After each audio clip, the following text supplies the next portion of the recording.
Hello. Hey, everybody. We're actually going to get started. All right.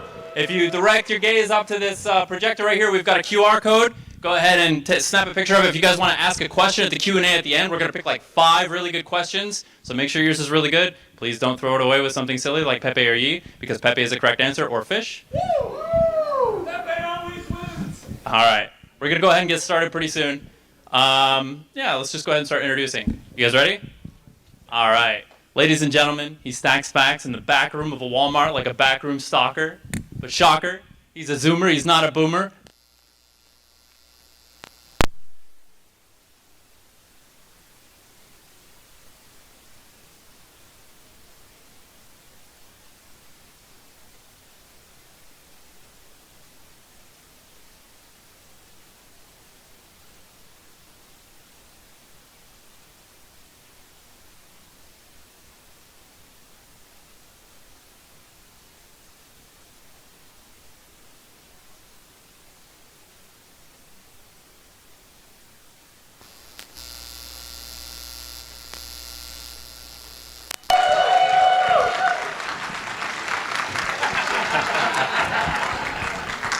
Elon Musk. You want to make sure it's on? All right. My next guest stuck this to a chair, and he wanted me to read this for his introduction. I didn't write one for him. Let's see. I became famous playing Call of Duty, and now I make conservatives call me daddy. The card is blank, folks. I wrote that. Ladies and gentlemen, Hutch!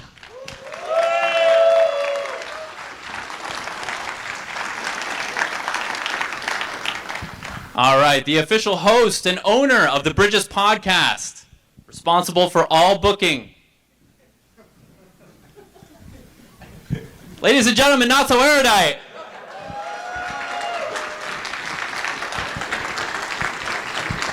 All right, and finally, weighing in at 6'10", 482 pounds of pure muscle. The official co-host of Talk Tour, ladies and gentlemen, Stephen Destiny Kenneth Bennell II.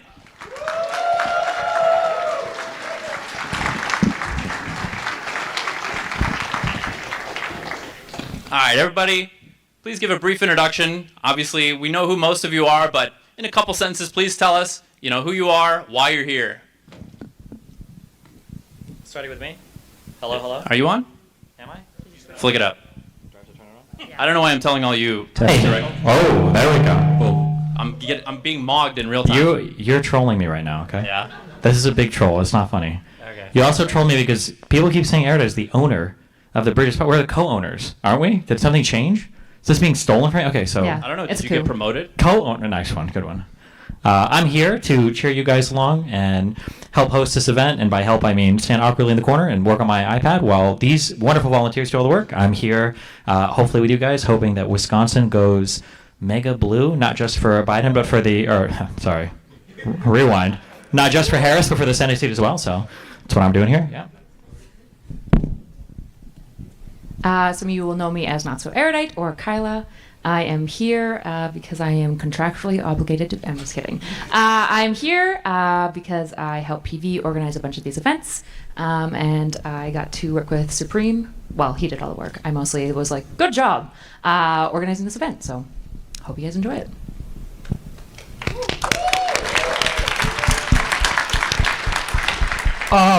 Excuse me. My name is Hutch. You guys, some of you may know me from Machinima back in the day, gameplay commentaries and whatnot. I got interested in politics really early on. I got super interested in politics during Trump. I'm here because I want to help you guys turn the state blue. Thank you. So I'm Josiah. I'm thinking about getting into political commentary or Call of Duty gaming, streaming. Yeah, we'll talk about that afterwards. I'm on the fence about who to vote for in the election. Kyla says come out and help you guys, support you guys, and maybe I'll vote for Vice President Harris. Obviously kidding. We're going to turn Wisconsin blue. Thanks for everything you do. My name is Adam Mockler. I work for a company called Midas Touch. I go to Trump rallies all the time. Yesterday I was in Butler, Pennsylvania, where Trump was almost killed a few months back. It was wild, and I'm here to help I'm here to elect Kamala. Sorry, I did the same thing. And yeah, I'm here to meet all the cool people, and I hope we can bring this home in 30 days. Okay, quick. Check. Hello? Am I good? Hello. Check. Can you guys hear me? Okay, sorry. Quick reminder that the Democratic ticket this election is Kamala Harris. It is not Joe Biden, it's Kamala Harris. Okay, let's get that down. Okay. I had some softer questions to start off, but we were running a little bit behind, so I'm going to jump into the interesting stuff. The word authoritarian gets thrown around a lot. Is this a buzzword? Is there something to it? If so, who's guilty and why? Are you going down the line, or do you want us to just jump in? I say we just do a free-for-all. Adam is hungry for this one. Let's hear I it. would like to start because I hate to bring it back to the fact that I was at this rally yesterday, but every single person I talked to there doesn't trust any institution around them. I can ask them, do you trust Mike Pence? He's a rhino. Do you trust Bill Barr? No. Mark Meadows? No. The FBI? No. The DOJ? No. They only trust Donald Trump and maybe Rudy Giuliani, and I feel like that's a perfect sign of authoritarianism, the ability to undermine every single institution around you, so when you get back in office, you can tear them down with little pushback. So I think Trump has successfully divided half of our country into an alternate reality. And I see this every single time I go talk to them. And it really does scare me when we live in a different factual reality on every single topic. Whether it's FEMA providing aid, whether it's the election, time and time again, they only trust Trump's narrative over every single institution, every single court. That is what blows my mind. And I think that is a perfect sign of authoritarianism seeping into America. Just because there's one person that's trusted or most trusted in the government? Or do you think it has more to do with the fact that he's head of state, or... I think it has to do with the fact that he's successfully sown so much distrust in every institution around him, and he is able to be the ultimate authority on every single thing, on every topic. I mean, if he tweets something out about FEMA, half of the country will believe that, blindlessly.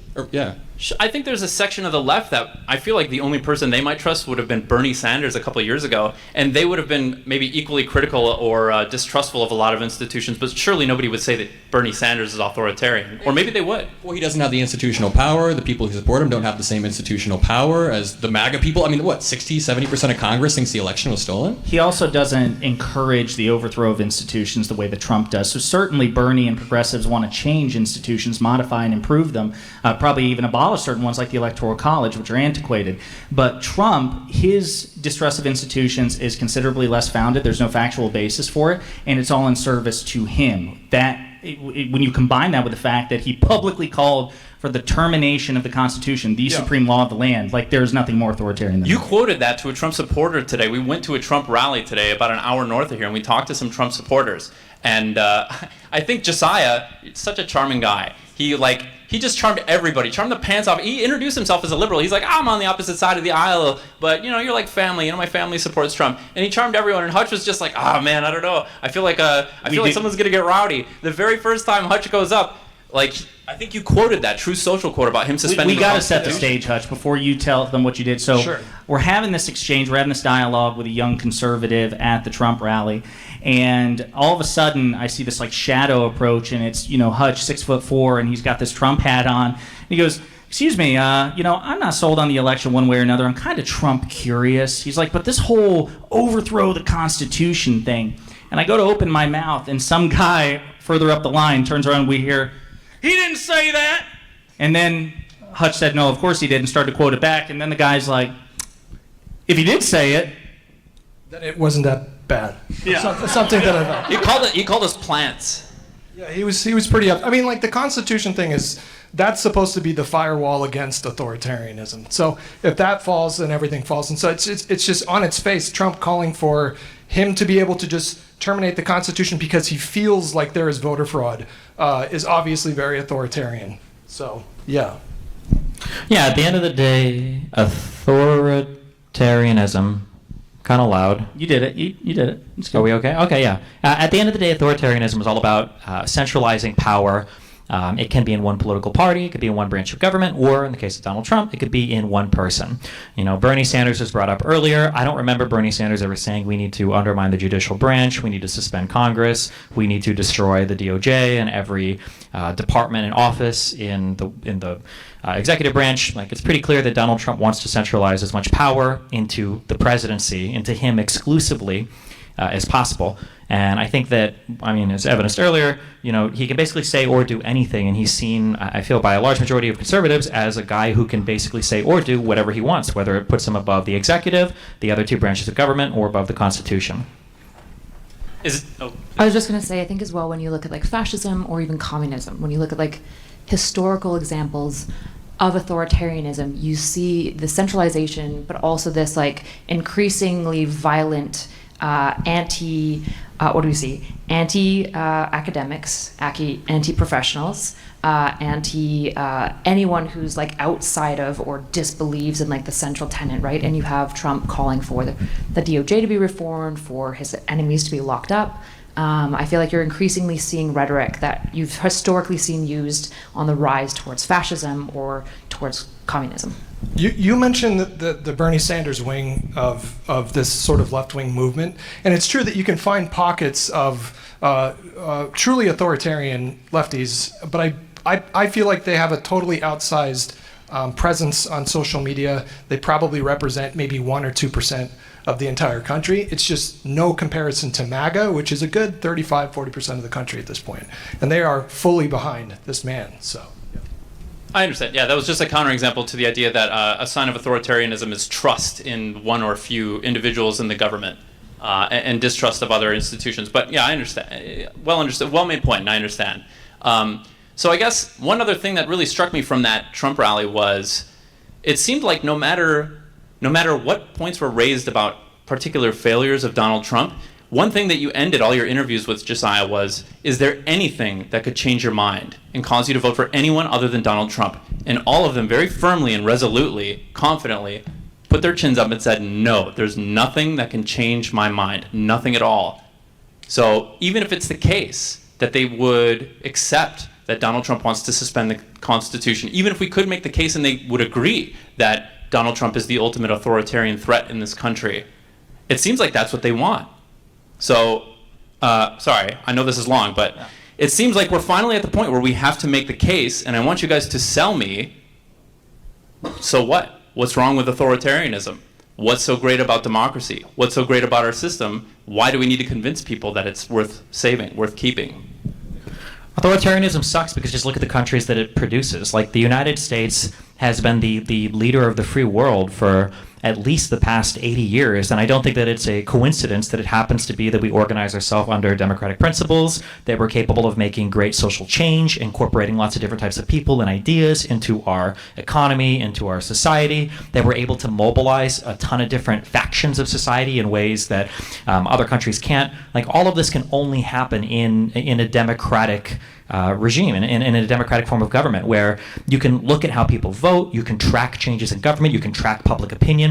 If somebody were to say, what does America feel about the war in Ukraine? What does America feel about Israel? What does America feel about whatever? You can look at our elections, you can look at our primaries, and you can tell. If I were to ask you, what does the average Russian citizen think about something? That's a whole project to figure out. What does the average Chinese citizen think about a thing? That's very difficult to figure out, because you've got your single party, you've got your single leaders, you've got what they say, and who knows what the public opinion is on a thing. And then when you look at all the different types of people and peoples that get incorporated into, I think, liberal democracies, you can just see cool things that you don't really see in other countries. One example I brought up was, on Fresh and Fit, arguing with a bunch of guys who argued for some weird caliphate or whatever, that they wanted to rule the United States. I'm sitting next to Myron, who's I think descendant of a Sudanese immigrant. You've got Sneeko, who, I think his dad came from Haiti. You've got me, my mom came from Cuba.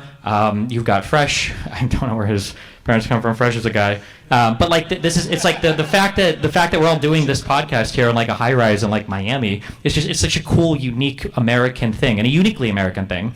And I think that the conditions for these things to be created for foreigners to come into this country and to explore, society or capitalism or business in the way that they want, I just think that's really uniquely American. I think it was JJ, or it might have been somebody else that gave me this quote, but one of the cool things about America, and I really believe this, that despite all of our flaws, I think America allows you to be the best version of yourself better than any other country would allow.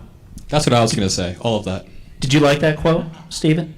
Did it come from you? Yeah, I was going to say if you liked it, it came from me, but no, I think it came from JJ. Okay. I just wanted to say that was an excellent answer, Adam. Thank you very much for that contribution. No problem. Actually, there's a really good writer, Hannah Arendt. She talks a lot about this. For those of you who are not aware, she fled the Holocaust, a philosopher and writer. She talks a lot about how like a system structure that diversifies power into the people necessarily relies on some level of respect for like power to trickle back up, because every single voter is conferring power to the delegate, and it's a system that basically, no matter what, your politicians have to be kind of slimy pieces of shit because they have to somewhat audience capture to grab their voters. That's the point of the politician. But they're doing that because they're trying to represent the people, whereas an authoritarian regime, she says, fundamentally always has to fall back on terror and oppression to maintain its structure, which is not good. We're in strange times. If you open Twitter at any point and you just start scrolling, if you were not initiated, if you did not already come to Twitter with some sort of like philosophical grounding or worldview whatsoever, you just wouldn't know what to think. It's just such a random hodgepodge of narratives delivered so strongly and in many cases convincingly if you're not aware of how to get the underlying facts. What happened? How did we get here? What's the earliest sign you remember of this trend taking shape, and how did it progress to this point? I think Fox News is a major contributor to this. I think that it was, prior to the advent of social media, Fox News really pioneered this sort of like hermetically sealed information bubble, and they've monetized it to an extraordinary extent. Even now, they're still by far the most successful mainstream media network. And another thing you all should remember is that when Fox tries to position itself as the alternative, they are the mainstream. They are bigger than CNN. They are bigger than MSNBC. And so then you get these, alternate media spaces and influencers in that space. They take that Fox formula and run with it, and they're assisted by algorithms and everything. And I think that's where we are. I think it's a consequence, really, of multiple things, but I think Fox News is probably the single greatest one. Right. I think alternative media it plays a very valuable role in today's discourse, but and legacy media gets a lot of flack. The problem with alternative media as it currently is that there are not only it lacks layers of accountability that legacy media has. So in legacy media, if you're a journalist and you get some story wrong, you can suffer reputational damage, you can lose your job, these sorts of things. This does not exist for Tim Pool. This does not exist for Steven Crowder. There are incentives for them to lie. And I think that's a huge reason why people are confused. They're actively obfuscating, and they're getting financially rewarded to it to an insane degree. Tim Pool was being paid, reportedly, $5 million a year from Russians to lie to people. So, I don't know how you solve for that. That's an interesting conversation in That was itself. million with an M, correct? 5 million? Million, yes. Tim, if you're watching, we want to know if you're going to give the money back. But speaking of Tim Pool, I'm pretty sure there were reports that after Russia invaded Crimea in 2014, they immediately ramped up their information online strategy, their PSYOPs essentially, and now it feels like we've created this perfect ecosystem where Elon Musk takes over Twitter, he allows the unfettered spreading of disinformation. We have pundits like, Vivek Ramaswamy, he'll go on Fox News and spit Kremlin talking points verbatim, saying that Vladimir Putin was basically pushed into doing this. So it's just insane to me that we have Russian talking points being directed to millions of Americans, and Twitter's not helping, or X isn't helping at all. That's one perspective. The other perspective about Elon Musk allows mis and disinformation. I think many people hold the perspective that Elon Musk is not being the arbiter of what is the truth and what is mis and disinformation. If it's all allowed, then he's not the one in charge of deciding what is or is not truth. Do you think there's any merit to that? There is absolutely no thing that you participate in life where you're trying to sort noise from accurate signal where more signal or more noise is helpful. And it's a whole other conversation about like freedom of speech and these kind of like epistemic values that lead you in like good information gathering directions, but I think people have this really bad notion that if you want the truth to rise to the top, you just need more speech. Freedom of speech is great. We just need more speech and more speech and more speech. And that's just not true. It's not true anywhere. And the noise and the mess of what exists right now on the internet, especially in places like X, where people can lie with impunity, including the owner, who is now shamelessly in full support of, Donald Trump, who probably lies more than any politician person I've ever seen in my entire life. And this is in the same universe where Santos exists. It's absolutely insane. And I think people, I don't know what the conversation could even begin to look like, because when I say, misinformation is a huge problem online, conservatives and Democrats will both cheer and applaud for exactly the opposite reason. So there's something that we're going to have to do to approach and change how we sort through what exists online, what's allowed to exist online, or how people are allowed to propagate information online, because the current environment is never going to produce something good for democracy, I don't think. Especially with AI. Yeah, I can't remember who said it. It was either Matt Beat or Huey, but they talked about how essentially democracies are destroyed by divisive realities and mistrusting one another and misinfo, whereas authoritarian regimes are built up and reinforced by these systems, right? And so I think probably lots of people have seen Ryan Macbeth on Twitter being at some point misinfo Russian bots and stuff, are these considered armed combatants to some degree? Because it's so destructive for a democracy to create a reality where you can't trust your neighbor and you don't even live in the same world, where Democrats are now creating hurricanes to hit Georgia and stuff. How do you even begin to wrestle with ideas in a democratic way? Well, I was asking the Trump supporters yesterday, I have a bunch of clips of this. I go, would you rather vote for Kamala Harris or Vladimir Putin?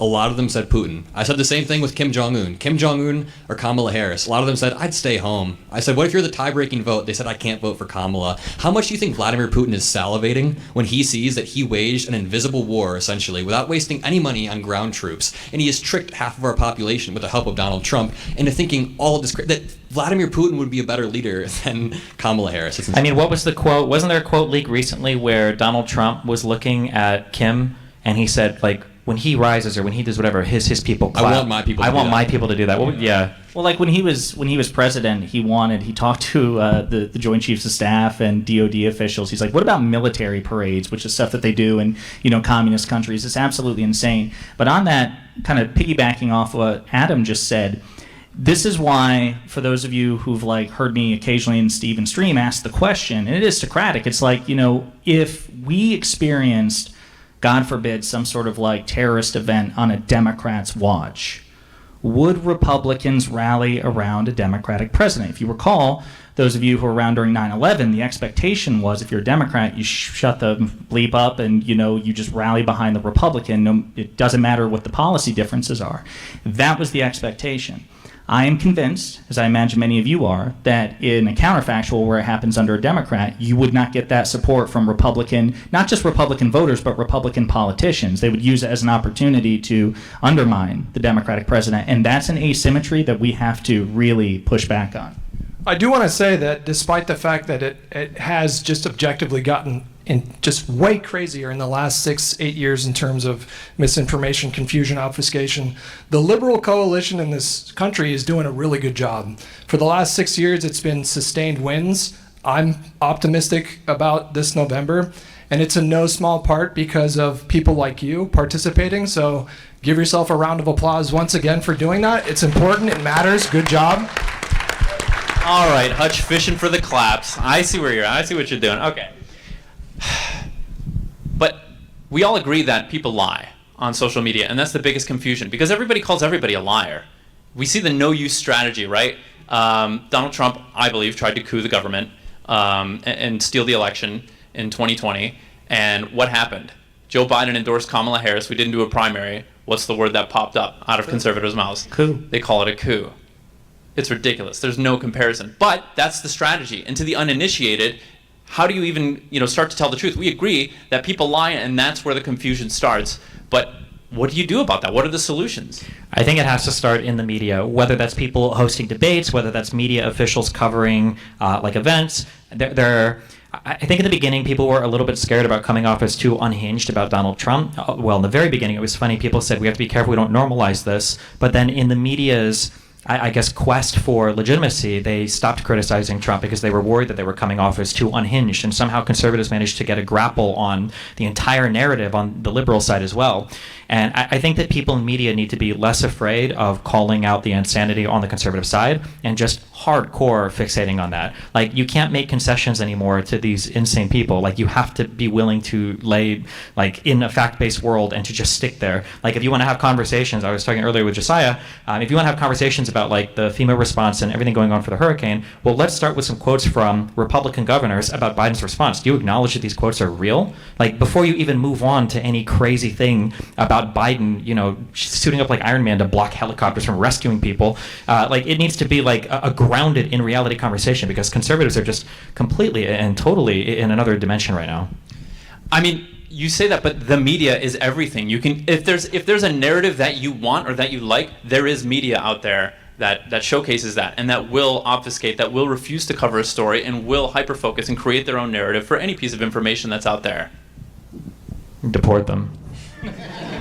I mean, we can't have that, right? In fact, don't clap for that. I mean, whatever. You can clap for whatever you want, but I think there are some basic don't things. clap for that. I command you. I think there are basic things that need to happen on media that I think could change. One, I think that this should be law. I think that nationalities should be forced to be shown for accounts that are operating on social media in the United States that do media reporting.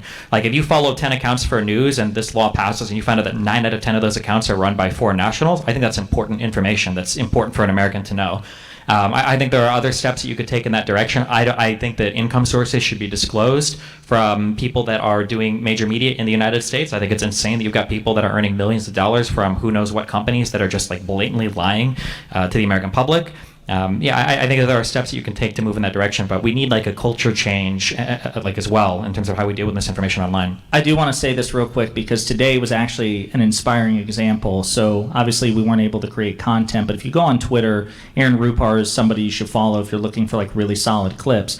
And Sundays are really important for politicians because they go on the Sunday morning shows, Face the Nation, Meet the Press, Fox News Sunday. And what was interesting is on Meet the Press, Face the Nation, and this week, the one hosted by George Stephanopoulos, all three of those hosts on 3 different networks were interviewing Republican politicians and basically stopped the interview to hammer about the 2020 election because J.D. Vance, of course, he was doing pretty well in the debate, but arguably lost it at the very end because Governor Walz asked him a question, who won the 2020 election? Did Donald Trump lose? And he wouldn't answer. Gotcha. And so these Republican politicians were forced to answer the question on 3 different networks. And the host actually they didn't just say, hey, who won the 2020 election? And then when the Republican dodged, they just move on. They basically spun tires to say, we're not going to just sweep this under the rug. We're going to make a point to our viewers that you can't answer this question, and it's a basic one. I think that's a step in the right direction. I think that's a step in the right direction, but not everybody's watching those networks. It's not the 90s anymore. We don't have the monoliths of media. We have a smorgasbord. It's a buffet of narratives. You can eat all the ice cream you want if that's what you like. You don't have to worry about nutrition. I think like the internet's kind of the Wild West right now. You can be anonymous, you can say whatever you want, you can lie. There's like, right now there's a girl that's blowing up on Twitter being like, I'm a Coast Guard on the ground and FEMA's actively turning away people. And like, again, I love Ryan Macbeth. He keeps on like tagging her and being like, you're literally lying. Take a photo with one of these emergency response workers, like prove your claims. And it's just going viral and she's getting paid, right? And so they're like, there has to be some level of like regulation that occurs, which I know is like spooky with free speech. But the issue is that part of the way that you keep things like somewhat democratic and liberal and free is by having some inbound structure, right? Otherwise you're in a Moloch's game to the bottom of like hell. A lot of people disagree with me on this. I don't really know if there's any space for internet anonymity anymore. I don't know how we keep doing it in at least like this public social media way. It shouldn't be the case that Cat Turd gets like 50 to 70,000 likes and engagements and impressions, and like, who's Cat Turd? Who is that? And wokeness is Jack Poso. Do you think this is realistic though? Do you think there will ever be popular support for ending anonymity on the internet in this country? I think after some like major tragedy, that's when you're going to see like terrible, awful, acute reform. Probably. And it doesn't have to be ending all anonymity. Just anonymity related to media accounts. Like if you're doing media reporting, people should know who you are. It's insane that there are huge people that report. Like I don't think Ian Miles Chung, I don't think he's ever even been to the United States before. I don't even know if people know that. It's just insane how huge these accounts are and how influential they are to the American mind, and you have no idea who these accounts are. I don't think any other country in history would allow that. It's just insane.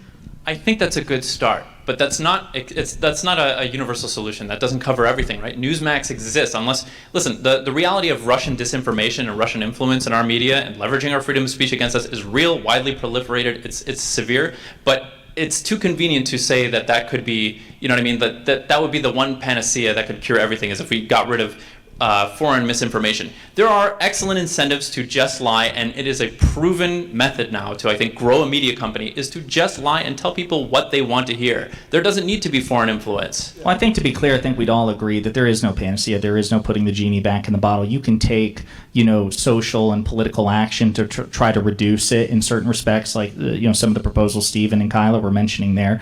But to your point, like, there's no way to totally undo it. You also, I think, when it comes to just general dishonesty, going back to, elections and the Republican Party, I think that you have to punish them at the ballot box. You have to show that this strategy of like widespread disinformation, like lying, politicizing FEMA response, that it's just going to result inevitably in an electoral defeat to the extent that that's possible. It's the only way they'll learn. Do you guys think media literacy classes from a young age is a good idea, or is that a simplistic answer? Yeah, but you need teachers that are media literate to teach the media literacy classes. But I don't think the issue isn't, this is something I've figured out. The issue isn't media literacy. People are way more media literate and scientifically literate, I think, than we realize. It's just that there's political weird locks in their brain that inhibit their ability to fairly evaluate something. Because as soon as you put something in front of somebody, who's like, I believe every single thing Trump said, I believe everything, and then you're like, okay, well, here's something that Hillary said, all of a sudden these people know like every single government agency, they know all the scientific fact reporting institutions. They're like, well, what's it like? They know the information, but there's like a social factor that's destroying their mind when it comes to evaluating stuff. It's so frustrating. And a lot of times too, if you wrap liberal values in conservative rhetoric, like if you show that funding Ukraine is how you put America first, you can actually move these people over, which shows that they have like a rational strain in them. But obviously, I do think it largely is the media they consume, though. I wonder if there's I'm actually just thinking about this.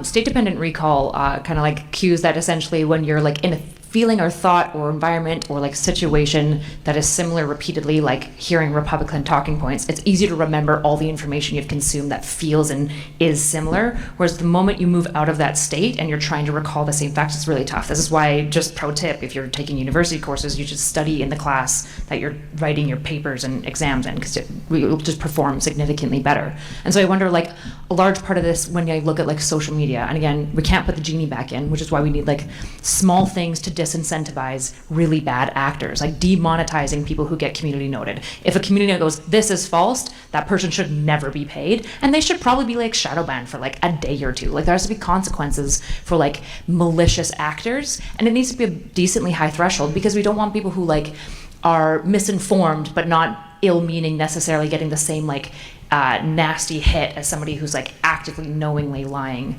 Well, what's the standard for that? Where do we draw the line? How can we confidently say this person is lying and it is malicious and they know what they're saying is not true? I mean, this is such a large question. I think the same way that we build a lot of these bills and standards, like it's not, we'll have to test and try it out. I think different social media platforms will do different things, and probably through like capitalism and human ingenuity, we'll find some balance of a line to do there. But like if you get community noted, I think it's super fair for that to get demonetized and for you to be shadow banned for like a day. It's not the biggest thing in the world, but you're not getting paid for private consequences for dishonesty, so not necessarily judicial. And I wanted to touch on this. I had a strong reaction to this earlier. Donald Trump in 2016, I think before he even took office, I think it was a month or two after he basically won the election, before it was officiated, his first big move as the president-elect was to launch an assault on the media. He wanted to start his own media company, and we missed this earlier. We talked about distrust in institutions. I guess this can be rolled up into it. One of those institutions is the media. One of the biggest signs of an authoritarian leader is distrust of the media and trying to quell the media.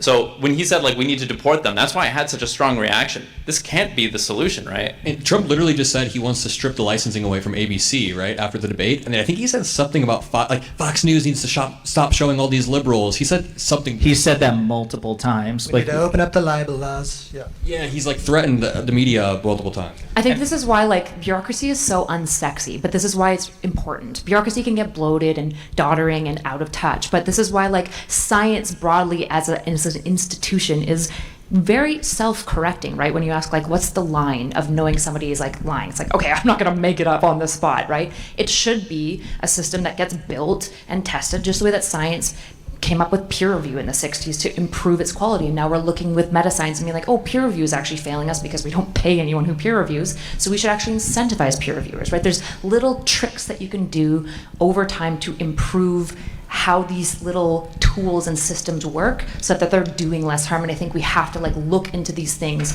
They're just not like fun and sexy, but there is bureaucratic ways that we can kind of solve these problems. I think on our end, one of the things that we can do is offer a better alternative. So if we can, right now it's just a case that the right-wing media ecosystem has a tremendous advantage, in my opinion. They're well-funded. They've been at this for like 10 years. They have massive audiences, and sort of like milquetoast liberalism, as you said, it's just not as sexy as what they're doing. Another challenge is like you were talking about your conversation with Tim Pool today.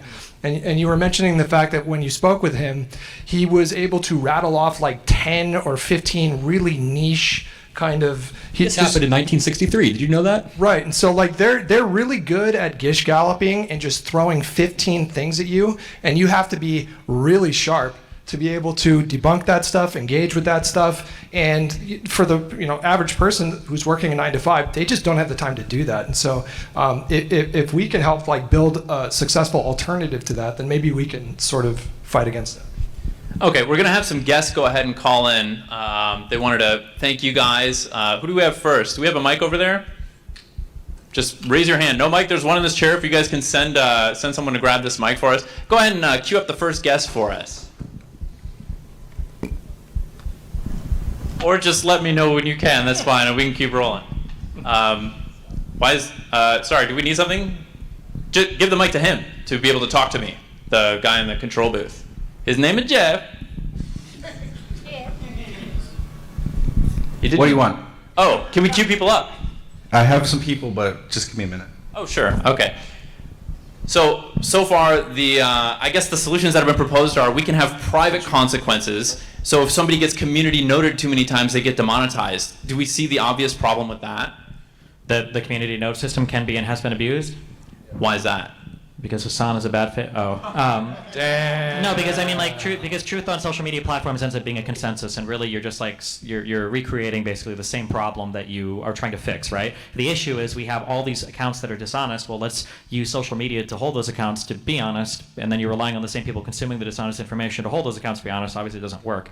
One thing that I've become more and more aware of is the inability to exist in an environment where the standards are different on both sides, and that has to change. It can't be the case that like Hutch, I kind of want to agree that you have to be equipped with like all these facts to go and fight with these people, but the reality is that's a losing battle. If Tim Pool can operate in an environment where he has absolutely zero accountability, you're never going to be able to defeat like a demon like that, right? This guy can lie about 50 million things. You can correct him on every single thing, and if you get one thing wrong, this is like the thing that they hammer you on over and over again. I don't know if the solution is there, but the accountability has to be brought back. Like even in the political world, outside of the internet place, you can look at the FEMA response. You can look at how Republicans are playing games with this, of accusing Democrats of doing things that Republicans have done that Democrats haven't done. It's insane that Donald Trump has played games with federal aid in response to disasters in California multiple times, and he's talked about being on stage and continuing to play games with it. And the fact that you've got Republican governors saying, "Hey, did Biden do anything to help you?" And like, yeah, he called me yesterday. Yeah, we've already had these conversations. Yes, the federal institutions are mobilizing as much as they can. But I mean, where's the penalty for that, right? Like, I mean, we've all joked about this, and I'm sure you guys have heard it a million times. Like, Donald Trump on a daily basis makes statements that would sink entire Democratic campaigns. There are answers that Donald Trump gives to questions that, like, if a single Democrat were to say this one time, they would probably just be gone, right? You talk about, like, Biden and his senility. Watching Trump ramble through that answer on that economic stage about what would you do for policy to help help alleviate like childhood poverty. My God, what an unbelievable ramble! It put Biden to shame. I felt like Biden was a young 35-year-old whippersnapper after listening to Trump stumble his way through that answer. Yeah, Biden was watching that at home, going, "I could have nailed that." That was, yeah, could have nailed unironically, it. yeah. The concepts of a plan answer was worse than any answer that Biden, well, almost worse than any answer that The Biden. concept of a plan. My God, are you? And then also, I like that he's got like a trick. He's like behind stage, like sweating. He's like, fuck, I don't know any of these countries. I don't know what the fuck any of the history. Like, what the fuck am I gonna do? And they're like, tell him you can't reveal the plan because it's a secret.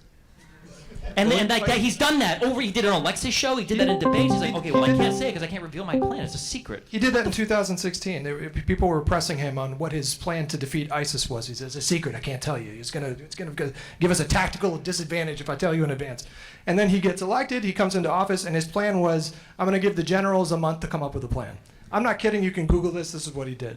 And this is just par for the course for Trump. It's just a completely set of different expectations for Republicans and Democrats. Yeah, speaking of that, Donald Trump doesn't have any plans. When you ask him about healthcare, he has concepts. You ask him about Ukraine, he says, we'll see what happens. You ask him about abortion, he has a new answer every single day. Meanwhile, Republicans are always saying Kamala Harris needs to come out with her plans. She had 30 days and she came out with multiple thorough plans. So it just blows my mind about that double standard. You can read on Trump's site where they released a policy. I was like scrolling through some of the pages for like housing. They're like, our plan is to make more houses and slash interest rates to make housing more affordable. How the fuck are you going to do that? You're going to cut interest rates as the president? What the fuck does this even mean? Like, it's like the dumbest shit you've ever seen. This is like a Reddit post. It's like so horrible how we it's shouldn't laid tariff out. John Deere 200%? Is that what you're telling me? Do what? Tariff John Deere 200%? That's not a good idea? Yeah, Jesus, it's so stupid. This is also, it'll never happen, but if any of the Democratic officials are listening to this, please, God, just one time, I just want to hear somebody say, like, Donald Trump, what are the three branches of government? Or Donald Trump, these are killer questions. What's the difference between a trade deficit and a budget deficit? What is the difference between our national debt and a budget deficit? What is a tariff? He will not answer those. He won't know the answer. He'll stumble through it. I know the branches so well, I don't even have to tell you. I know them so well. But Exactly. Let me tell you about the branches. They're the best. All right, I get it. We don't like this Trump guy. He's no good. Yeah, We're out here. We've talked a lot about Trump. One of the, I think, main styles of criticism right now coming from the right is that we're not actually excited about Kamala Harris. That this is another anti-Trump vote for the left. How do you guys feel about that? We're out here Fuck campaigning. them. That's their fault. Look at their whole platform was anti-Biden. Like, look at what happened when Biden stepped down. They literally had nothing. Like, the whole Republican platform was built around attacking Biden and getting him to step down and then swap him with Kamala. And then when they did it, they're like, oh shit, like, what the fuck? You guys cooted. Not acceptable. And now they're like floundering. And now they're like, oh, well, you guys don't have anything but an anti-Trump vote. What does Trump even represent? Fuck conservatives. I don't know. I feel like a two-party system is always kind of an anti-vote of the other party, like so often. If you guys said, what would make you ever consider voting for Kamala? Nothing. It's like voting for Trump is in many ways also an anti-vote for Kamala. I don't know. Maybe this is just my Canadian showing, but I'm like, it's always that in a two-party system. I don't know. I don't understand this question. I really like Kamala's housing plan, and I like her ability to turn black without even trying, just on the spot. It's amazing. All right, we're going to You did say they were ready. Okay, excellent. Yeah, let's go ahead and get our first guest up here.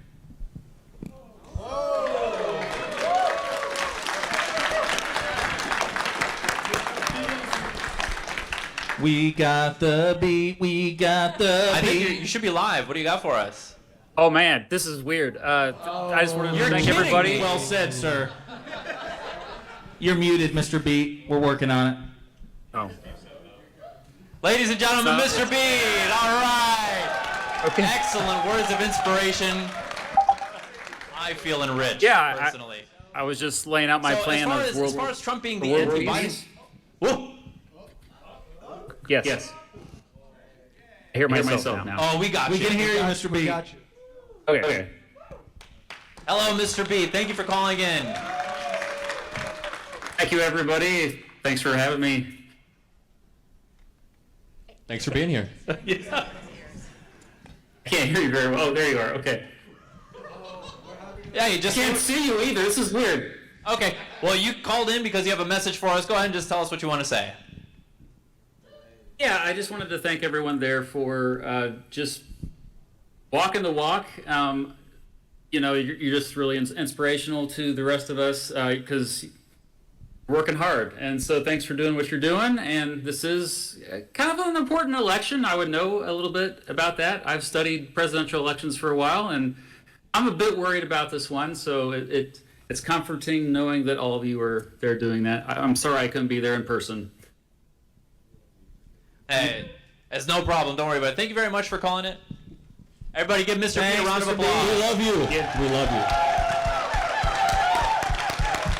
All right, do we have someone else queued up? Just raise your hand if yes. All right, so